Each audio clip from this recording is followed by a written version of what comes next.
Okay, so something that I get asked is, what does it mean of consciousness creates reality? Like, what is a way to look at that logically instead of looking at it from like kind of a woo-woo side of things? And if you are a follower of Neville Goddard, Neville says this all the time, and actually so do a lot of other spiritual leaders, that kind of what you think is what you're going to get. The mirror or the world mirrors back to you what it is that you're looking for and what it is that you like continually dwell in and think about.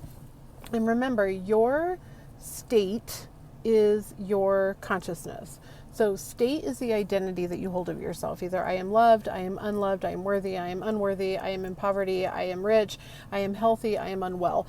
It's a whole list of them, right? And it's all your beliefs that come up and make this consciousness for yourself, and that's your identity, and that's the state that you dwell in. Okay, so I want to give that to start. So the second part of this is, I want you to consider for a moment that there is nothing you experience that the mind has not decided is your experience. I hope I'm saying this, that makes sense. I actually did a whole podcast episode on that today, so you can find it. You can find the long version of this on my podcast. It's Unleashing Happiness across all platforms. If this is a channel that I'm posting this to that has an ability to link, I will leave a link down below. If not, please just go find Unleashing Happiness on whatever channel you like to listen to podcasts, and there will be some additional information there for you that's a little bit longer form. But so when I'm saying your mind makes a decision, which means everything that you're taking in, the physical experiences that you have, anything that you sense, smell, see, the emotional reactions that you have, they're all being filtered by your brain. Your brain gets a message, I guess you could say, like a notification. There's a word that I'm missing here. But your brain gets this like message, this notification, and says, this is the reaction we're going to have. The reaction is based off of your perceptions and the wiring within your brain. It's the same way that people can actually experience physical pain without technically having anything physically painful happening to them, because they can convince themselves, their brain can actually trick them into believing that they are experiencing physical pain when it is not happening. And a way to think about this is like, sit here for a minute and I want you to put all of your focus onto your tongue. Weird sensation, right? Now move your focus onto your toes. Weird sensation. You can move it anywhere, like, right? Like, pay attention now to where your breath is going into your nose. Like, is it getting like cold as it goes into your nose? Can you feel the breath when it hits your chest? Can you feel the breath as it's coming out? Can you pay attention to maybe where your hair is like tickling your arm? Can you pay attention to the way your sunglasses sit on your nose? Anything, right? But you can actually direct the physical sensations that you have. The same way that like our eyes filter out seeing our nose, but if you start paying attention to it, then all of a sudden you're like, I can see my nose everywhere I go. Like, it's always there in my field of vision, but your brain filters it out. So there's things that your brain can filter in or filter out. So nothing that you experience happens without your brain deciding that it actually happened, and it's going to pay attention to it and it's going to register it. Your emotional reactions, the way that you behave, comes from the experiences that you've had. Your brain learns, like, okay, so if you go and you touch something and it's hot, and you're like, oh, that's hot.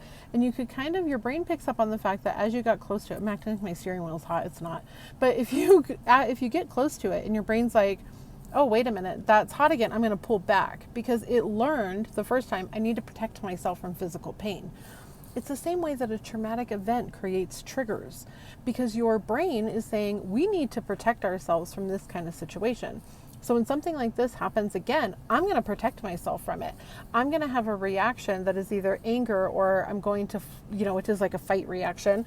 I'm going to completely freeze because I don't know what to do. So I'm just going to freeze in where I am, or I'm going to flight and I'm going to take off, right? Avoidant type of behaviors are definitely fall into that. So when you think about it this way, you can realize that your consciousness is everything that you experience. Even on a logical level, consciousness creates reality, because your brain has to say, yes, this is what we're experiencing. This is what's going on. This is the reaction that I'm going to have.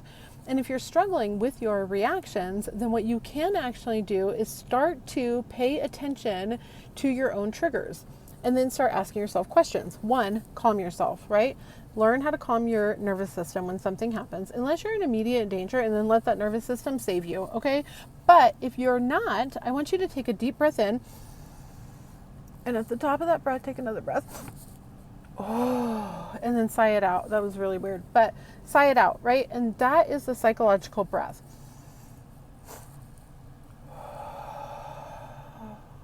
It feels so good to do that. Another thing that I recommend adding is doing a magnesium bath every single day, where usually most of us are deficient in magnesium. It'll help you sleep remarkable. I freaking love my magnesium bath, but I recommend that. But things like start calming your nervous system. Get outside in the sunshine, do physical activity, eat well, take care of yourself, do meditation, and meditation that you're just focusing on your breath. 5-minute timer if you're not used to this. Set up a timer. Deep breath in, deep breath out, deep breath in, and pay attention to where you can feel that breath. I always point to my nose because that's where I feel my breath when I'm paying attention like this. But I feel like I'm talking a million miles a minute. Sorry about that. But, okay. So then what I want you to do, you've calmed yourself. Then I want you to ask yourself, what am I feeling right now? Is it anger? Am I scared? Do I have this like surge of adrenaline? Am I feeling an anxiety response? Because remember, anxiety is actually not truly an emotion. It's a physical response to an emotion. So are you feeling things of that in your body? Like, what are you actually feeling? Is it jealousy? Is it sadness? Is it grief? Are you scared? What is it? Ask yourself.